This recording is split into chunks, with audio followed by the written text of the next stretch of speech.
Assalamualaikum warahmatullahi wabarakatuh. Halo semuanya, perkenalkan kami dari kelompok satu. Di sini kami membawa pembahasan yang sangat menarik loh. Apa sih pembahasannya? Nah, pembahasan kali ini adalah membahas tentang biosolar B30.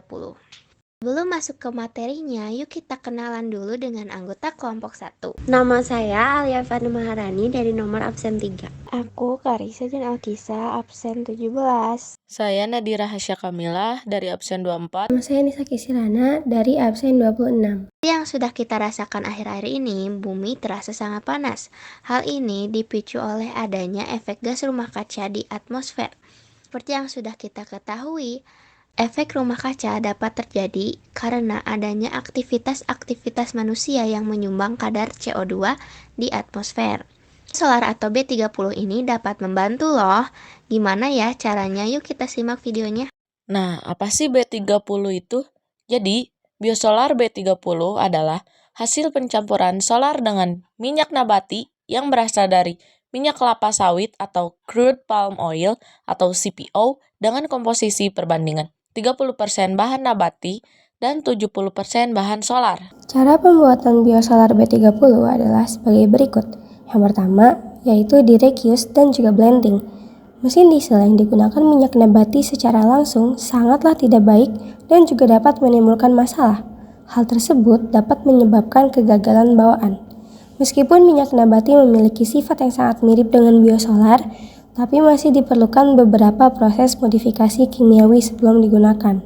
Yang kedua, yaitu microemulsion. Pada proses ini, memiliki definisi sebagai proses dispersi dari keseimbangan koloid pada mikrostruktur zat cairan isotropik optik dengan dimensi umumnya dengan rentang jarak 1-150 nanometer yang kemudian terbentuk secara spontan dari cairan yang umumnya tidak dapat bercampur dan juga satu atau lebih jenis ionik atau non-ionik. Kemudian, komponen biodiesel yang selanjutnya diolah melalui proses microemulsion termasuk pada minyak nabati, bahan bakar diesel, alkohol, dan juga surfaktan serta penambah dari setana dalam proporsi yang sesuai. Pada proses ini dapat membantu dalam mengurangi viskositas dan juga meningkatkan dari angka setana biodiesel. Meski demikian, penggunaan diesel hasil dari microemulsion secara terus-menerus nantinya dapat menyebabkan masalah, seperti jarum injektor yang menempel, kemudian ada pembentukan endapan karbon, dan tidak ketinggalan yaitu adanya pembakaran yang tidak selesai. Nah, untuk yang ketiga atau yang terakhir yaitu thermal cracking atau pyrolysis. Thermal cracking atau pyrolysis ialah suatu proses yang mengkonversi suatu zat menjadi bentuk lainnya dengan menggunakan energi panas dengan bantuan dari katalisator. Pyrolysis melibatkan proses pemanasan di dalam kondisi anaerob, yaitu tidak adanya oksigen, dan juga pemutusan ikatan kimia untuk dapat menghasilkan molekul yang lebih kecil.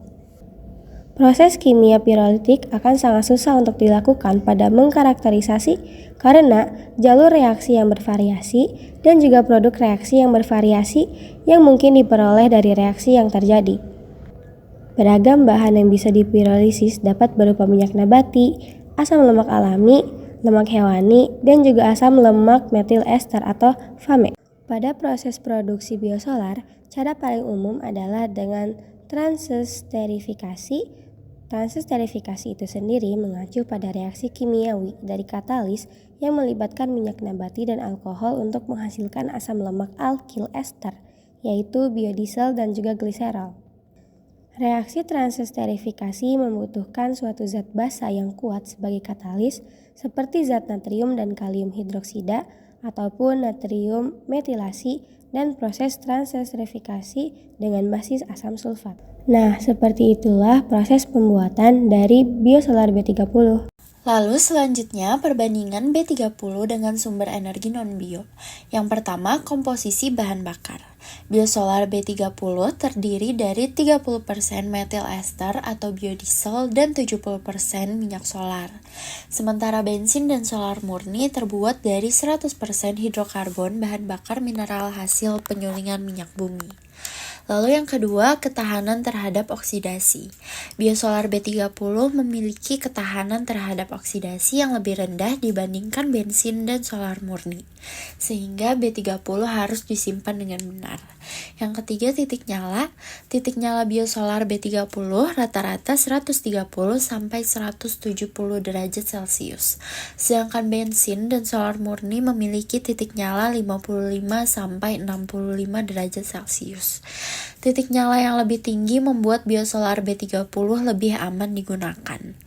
Yang keempat, nilai setana. Nilai setana biosolar B30 berkisar antara 50 sampai 55. Lebih rendah dibandingkan bensin yang memiliki nilai setana 87 sampai 92 dan solar 40 sampai 55. Nilai setana yang lebih rendah mempengaruhi waktu pengapian bahan bakar di mesin. Dan yang terakhir, emisi gas buang. Emisi gas buang biosolar B30 lebih ramah lingkungan karena menghasilkan lebih sedikit hidrokarbon, karbon monoksida, dan partikulat. Namun, emisi nitrogen oksida sedikit lebih tinggi karena kandungan oksigen dalam biosolar B30 yang lebih tinggi. Nah, apa sih hubungan B30 dengan kimia hijau? Nah, seperti yang sudah kita pelajari, kimia hijau atau green chemistry adalah suatu pendekatan pada perancangan, pembuatan, dan pemanfaatan produk-produk kimia supaya bisa mengurangi bahaya-bahaya yang ditimbulkan oleh bahan kimia terhadap lingkungan dan kesehatan. Biosolar B30 mendukung prinsip kimia hijau karena emisi gas CO pada pembakaran biosolar B30 lebih rendah dibanding emisi gas CO pembakaran solar. Hal tersebut menunjukkan bahwa biosolar B30 lebih aman digunakan dibanding solar. Biosolar juga diselenggarakan sebagai wujud dari komitmen pemerintah dalam mengurangi gas rumah kaca sebesar 29% dan dapat meningkatkan kualitas lingkungan. Yang selanjutnya ada manfaat dari B30. B30 ini memiliki manfaat utama yaitu untuk meningkatkan ketahanan dan kemandirian sumber daya energi yang ada di Indonesia, sekaligus juga bertujuan untuk mengangkat nilai jual industri kelapa sawit. Dengan menggunakan bahan nabati, biosolar B30 menghasilkan pembuangan yang relatif lebih bersih sehingga dapat mengurangi emisi karbon.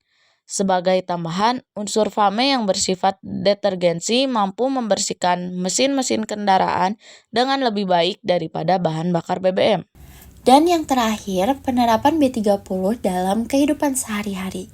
B30 digunakan sebagai bahan bakar ramah lingkungan yang bisa digunakan setiap hari karena menghasilkan emisi yang jauh lebih sedikit dibandingkan bahan bakar fosil.